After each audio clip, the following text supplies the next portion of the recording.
اعوذ باللہ من الشیطان الرجیم بسم اللہ الرحمن الرحیم یا صاحب الجمال و یا سید البشر من وجهک المنیر لقد نفر القمر لا يمكن الثناء كما كان حقه بعد از خدا بزرگ توئی۔ قصہ مختصر۔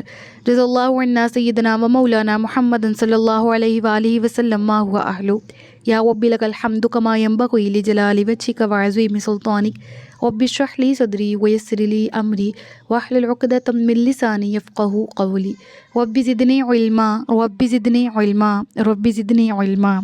السلام علیکم ورحمۃ اللہ وبرکاتہ۔ میں حافظہ افرا جاوید اسلام آپ سب سے مخاطب ہوں۔ اپنے یوٹیوب چینل انفینٹ اسلام نے آپ سب کو خوش آمدید کہتی ہوں۔ امید کرتی ہوں آپ سب خیریت سے ہوں گے، زندگی پرسکون، پر اطمینان اور ایمان بالخیر گزر رہی ہوگی۔ پارہ نمبر 14 سورۃ النحل اردو ترجمہ اور تفسیر، اس کی آیت نمبر 70 تک ہم گزشتہ اسباق پہ پڑھ چکے ہیں۔ آج کے سبق میں آیت نمبر 71 سے باقاعدہ آغاز کیا جا رہا ہے، جس میں اللہ رب العزت ارشاد فرماتا ہے واللہ فضل بعضکم علی بعض فی الرزق، اور اللہ نے تم میں سے ایک کو دوسرے پر رزق میں برتری دی ہے۔ سب سے پہلے یہ فیکٹ کی بات ہو رہی ہے، رب العالمین نے تمام انسانوں کا رزق لکھ دیا، حتیٰ کہ ابھی تمام انسان دنیا میں بھی نہ آئے تھے۔ اس کا ریفرنس ہمیں حدیث پاک سے ملتا ہے، اور اس حدیث میں یہ مینشنڈ ہے کہ جب انسان اپنی ماں کے پیٹ میں ہوتا ہے اور اس کی عمر وہاں 4 ماہ کی ہو جاتی ہے، تو اس وقت ایک فرشتہ رب العالمین اس پر معمور فرماتا ہے، اور وہ فرشتہ اس کے لیے تقدیر لکھتا ہے، اس کا رزق لکھتا ہے، جتنا اس نے دنیا میں پانا ہے، اس کی زندگی اور موت لکھتا ہے، جتنی دیر وہ جیے گا، جب وہ مرے گا۔ تو یہ وہ رزق ہے جس کا رب العالمین نے ہم سے وعدہ فرمایا، اور وہ رزق اس کی ذات کی طرف سے عطا کیا جاتا ہے، جو کہ جب ابھی ہم اس دنیا میں ہی نہیں آتے وہ لکھ دیتا ہے اس نے کتنا رزق حاصل کرنا ہے۔ اس کے لیے پھر انسان ساری زندگی جد و جہد کرتا ہے۔ رب العالمین نے رزق کا وعدہ کیا، لیکن رب العالمین نے حکم بھی یہ دیا کہ تم حلال طریقے سے کماؤ، حلال رزق کو کماؤ، یعنی طریقہ بھی جائز ہو اور رزق بھی حلال ہو، پھر اس رزق کو کھاؤ اپنے لیے پاکیزہ۔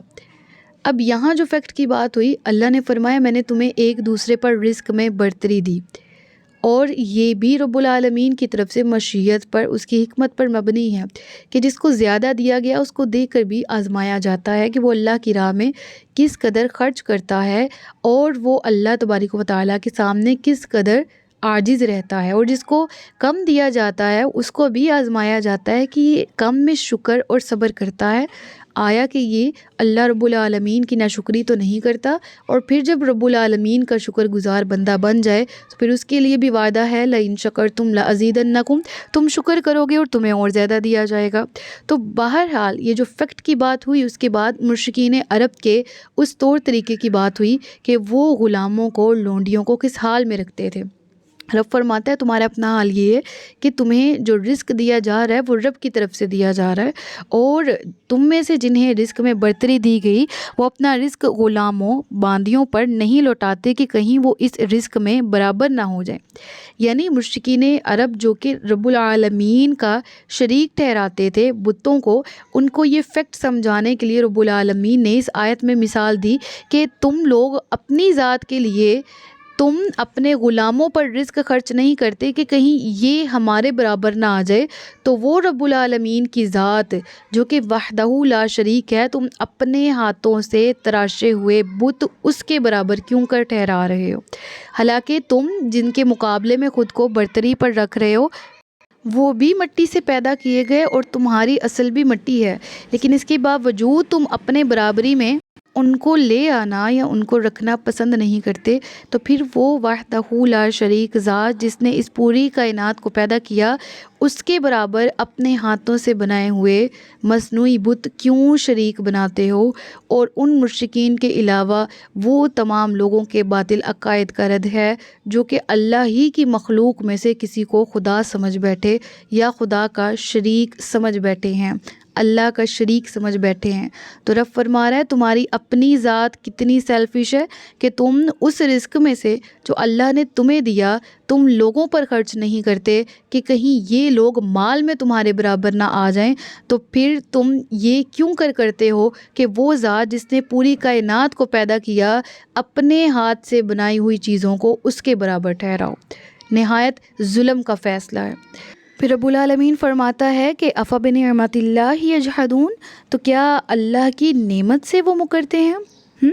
تو مراد یہ ہے یہاں پر کہ اس آیت سے ہمیں معلوم ہوتا ہے کہ اللہ کی راہ میں رزق جو ہمیں ملا ہے اس سے ہاتھ روک کے رکھنا، یعنی اسے دوسروں پر خرچ نہ کرنا اور اس میں کنجوسی کرنا، یہ بھی اللہ کی نعمت سے مکرنا ہے، یہ بھی ناشکری ہے۔ پھر رب العالمین فرماتا ہے وَاللَّهُ جَعَلَ لَكُم مِّنْ أَنفُسِكُمْ أَزْوَاجًا وَجَعَلَ لَكُم مِّنْ أَزْوَاجِكُمْ بَنِينَ وَحَفَدَةً وَرَزَقَكُم مِّنَ الطَّيِّبَاتِ۔ اب یہاں اس دور کے عرب جہلاء کو، جو کہ اپنے لیے اپنے مال کو سب کچھ سمجھتے تھے، اپنے لیے اپنی اولادوں کو سب کچھ سمجھتے تھے، ان تمام کو انہی کی زبان میں انہی کے لیے مثالیں دے کر واضح کیا گیا۔ پہلے رزق کی بات کی گئی، اس آیت میں کیا فرمایا؟ اور اللہ نے تمہارے لیے تمہاری جن سے عورتیں بنائیں اور تمہارے لیے تمہاری عورتوں سے بیٹے اور پوتے نواسے پیدا کیے اور تمہیں ستری چیزوں سے روزی دی، تو کیا وہ باطل ہی پر یقین رکھتے ہیں اور اللہ کے فضل ہی کے منکر ہوتے ہیں؟ یعنی وہ جو کہ اکڑتے تھے جس رزق پر کہ ہمارے پاس زیادہ ہے، ہمارا کوئی کچھ نہیں بگاڑ سکتا، یا ہمارے پاس بیٹے زیادہ ہیں، بیٹوں کے آگے سے جو بچے ہیں، ہمارے پوتے زیادہ ہیں، ہمارے نواسے زیادہ ہیں، جس چیز پہ تم اکڑتے ہو، فخر کرتے ہو، وہ دینے والی ذات کس کی ہے؟ وَاللَّهُ جَعَلَ لَكُم، وہی اللہ ہے جس نے تمہارے لیے بنایا۔ تو یعنی کہ یہاں پر اسی نعمت کی یاد دہانی کروائی جا رہی، اور اس آیت میں خاص طور پر مشرکین کا ذکر تو ہے ہی اس دور میں، جو کہ عرب جہلاء تھے، جو رب کی ذات کے منکرین تھے، یا اس کو تو مانتے تھے، اس کے ساتھ شرک کرتے تھے۔ رب نے کتنے مدلل طریقے سے اس آیت میں جواب دیا کہ ہاں، جو رزق تمہیں دیا وہ بھی اللہ کا دیا ہوا، جو رزق کے ساتھ رشتے تمہیں دیے، جو بیٹے دیے، پوتے دیے، نواسے دیے، وہ بھی رب نے دیے، تو کیا تم اس کی نعمت کا شکر ادا کرتے ہو؟ کیا تم شکر گزار ہوتے ہو؟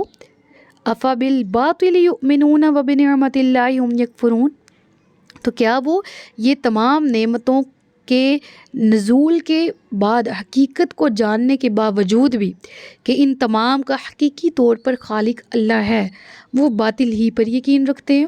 وہ پھر ان لوگوں پر بلیو کرتے ہیں، ان چیزوں پر بلیو کرتے ہیں جو کہ خود مخلوق میں سے ہیں۔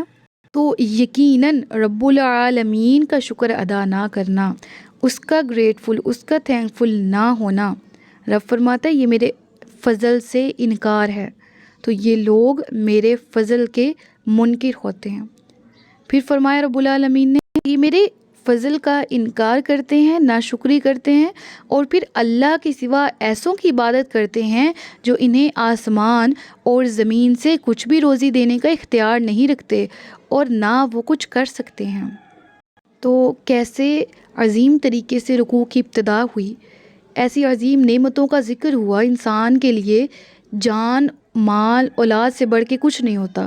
رب العالمین نے تینوں کا ذکر کر کے کہا کہ یہ وہ نعمتیں ہیں جو تمہیں میں نے عطا کی، پھر تم ان کی ہی عبادت کرتے ہو، انہی کو معبود سمجھتے ہو جو تمہیں ان میں سے کچھ بھی دینے کا اختیار نہیں رکھتے، نہ وہ خود کچھ کر سکتے ہیں، اور تم اللہ کے لیے مثل نہ ٹھہراؤ، تم اللہ کے لیے اس کا شریک نہ ٹھہراؤ، تم اللہ کے برابر کسی دوسرے کو نہ ٹھہراؤ، بے شک اللہ جانتا ہے تم نہیں جانتے۔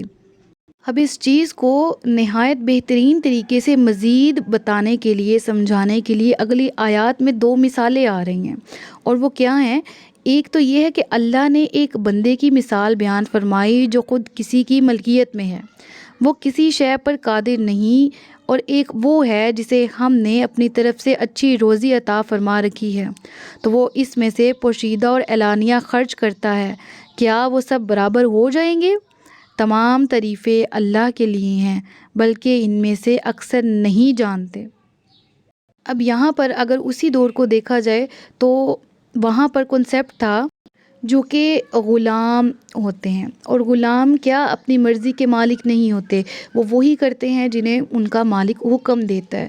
تو رب العالمین نے مثال بیان فرما کے کیا فرمایا کہ وہ شخص جو کہ اپنی مرضی سے خود کچھ بھی نہیں کر سکتا، کسی کی ملکیت میں ہے، کسی شے پر قادر نہیں ہے، اور دوسرا شخص وہ ہے جو آزاد ہے، اسے ہماری طرف سے اچھی روزی ملتی ہے۔ اب یہاں بات کیا ہے کہ یہ نہیں کہا کہ ایک وہ جسے اچھی روزی ملتی ہے اور ایک وہ جو کہ اپنی ملکیت میں بھی خود نہیں ہے، کسی اور کی ملکیت میں ہے، وہ دونوں برابر ہو جائیں گے۔ اگر اتنی بات ہوتی نا تو شاید ذہن میں یہ وسوسہ پیدا ہوتا کہ اللہ کے ہاں تو سب انسان برابر ہیں، تو یہاں پر غلام اور آزاد کی برابری کا ذکر نہیں ہے، یہاں پر آزاد کو فوقیت حاصل ہے، غلام کے بارے میں کہا وہ آزاد کے برابر نہیں، تو یہ وسوسہ پیدا ہو سکتا۔ لیکن رب نے مثال اس طرح سے دی کہ وہ شخص جو کہ خود اپنی ذات کا بھی، یعنی وہ دوسرے کے انڈر ہے، ٹوٹلی وہ خود نہ سو سکتا ہے نہ جاگ سکتا ہے، وہ محکوم ہے، وہ اپنے آقا کے ہر حکم کی پیروی کرتا ہے، تو وہ خود سے کسی بھی اپنی چیز کا مالک نہیں ہے۔ اور دوسری طرف وہ شخص جس کو تمام کا مالک بنایا گیا، پھر ذکر کیا گیا، پھر وہ اس میں سے خرچ بھی کرنے والا اور اسے دیا گیا۔ یعنی انسان کی فضیلت کس پر ہے؟ اللہ کے احکامات پر عمل کرنے پر، اللہ کی راہ میں دینے پر اس شخص کو دوسرے والے پر اللہ تبارک و تعالیٰ نے برتری دے دی۔ ٹھیک ہے، تو رب یہاں پر فرما رہا ہے کہ وہ جسے ہم نے اپنی طرف سے اچھی روزی عطا فرما رکھی ہے، وہ اس میں سے پھر خرچ بھی کرتا ہے، پوشیدہ بھی اعلانیہ بھی۔ اب بتاؤ کیا یہ دونوں برابر ہو سکتے ہیں؟ کیا یہ دونوں برابر ہو جائیں گے؟ پھر تمام انسان زبان، دل اور روح سے اس بات کی گواہی دیتے ہیں کہ نہیں۔ پھر اب فرما رہا ہے کہ ہاں بالکل الحمدللہ، یوں ہی تمام تعریفیں اللہ کے لیے ہیں، بل اکثرہم لا یعلمون، اکثر نہیں جانتے۔ یعنی وہ معبود جن کو تم اللہ کے مقابلے میں کھڑا کرتے ہو، لے کر آتے ہو، وہ خود اپنی جان کے نفع اور نقصان کے مالک نہیں ہیں، جبکہ دوسری طرف رب العالمین جس نے تمہیں پیدا کیا، تمام مخلوقات کا بنانے والا خالق وہ ایک اللہ ہے، یہ تمام اس کے برابر کیسے آ سکتے ہیں؟ پھر ایک اور مثال بیان فرمائی، اللہ نے دو مردوں کی مثال بیان فرمائی، ان میں سے ایک گونگا ہے جو کسی شے پر قدرت نہیں رکھتا اور وہ اپنے آقا پر صرف بوجھ ہے، اس کا آقا اسے جدھر بھیجتا ہے تو وہ کوئی خیر نہیں آتا لے کر آتا، تو کیا وہ اور دوسرا وہ جو عدل کا حکم کرتا ہے اور وہ سیدھے راستے پر بھی ہے، تو کیا وہ دونوں برابر ہو جائیں گے؟ یعنی پہلے اس کی مثال دی گئی جو کہ نہ اپنی مرضی کا مالک ہے، اور دوسری طرف وہ جو کہ اللہ کی راہ میں اس کو رزق بھی بہت دیا گیا اور وہ خرچ بھی بہت کرتا ہے، یہ دونوں برابر نہیں ہو سکتے۔ اب یہاں مثال کیا ہے کہ ایک شخص گونگا ہے جو کسی شے پر قدرت نہیں رکھتا، کیونکہ نہ وہ اپنی مرضی سے کسی سے کہہ سکتا ہے اور نہ دوسرے کی سمجھ سکتا ہے، اور وہ اپنے آقا پر صرف بوجھ ہے، اس کا آقا اسے جہاں بھی کسی کام کے لیے بھیجتا ہے تو وہ اس کا کوئی کام بھی کر کے نہیں آتا۔ اس سے مثال کس کی ہے؟ اس کافر کی ہے۔ اب کافر کی مثال کیسے اس کو ایکسپلین کرتی ہیں؟ دوسرا شخص وہ ہے جس کے حواس سلامت ہیں، بلائی اور دیانتداری کی وجہ سے بہت فائدہ مند ہے، وہ لوگوں کو عدل کا حکم دیتا ہے، عدل کا حکم کرتا ہے، اور وہ اس کی سیرت بھی اچھی ہے۔ اب یہ مثال مومن کی ہے، تو رب العالمین فرما رہا ہے کہ مانی یہ ان دونوں مثالوں کے، کیا مومن اور کافر برابر ہو سکتے ہیں؟ یعنی کافر نکارہ گونگے غلام کی طرح ہے، وہ کسی طرح اس مسلمان کی مثل نہیں ہو سکتے جو عدل کا حکم کرنے والا اور صراط مستقیم پر قائم رہے۔ ٹھیک ہے، اور بعض مفسرین کا قول ہے کہ گونگے نکارہ غلام سے بتوں کو تشبیہ دی گئی ہے اور انصاف کا حکم دینے میں شان الہی کا بیان ہے۔ اس صورت میں معنی یہ ہوگا کہ اللہ تعالیٰ کے ساتھ بتوں کو شریک کرنا باطل ہے، کیونکہ انصاف قائم کرنے والے بادشاہ کے ساتھ گونگے اور نکارہ غلام کو کیا نسبت۔ تو یہاں پر ہمارا آج کا رکوع مکمل ہوا۔ صدق اللہ العلی العظیم و صدق رسولہ النبی الکریم۔ سچ فرمایا اللہ نے جو عظمت والا ہے۔ اپنا بہت سا خیال رکھیے گا، مجھے دعا میں یاد رکھیے گا۔ تاجدار ختم نبوت زندہ باد، پاکستان ہمیشہ زندہ باد۔ السلام علیکم ورحمۃ اللہ وبرکاتہ۔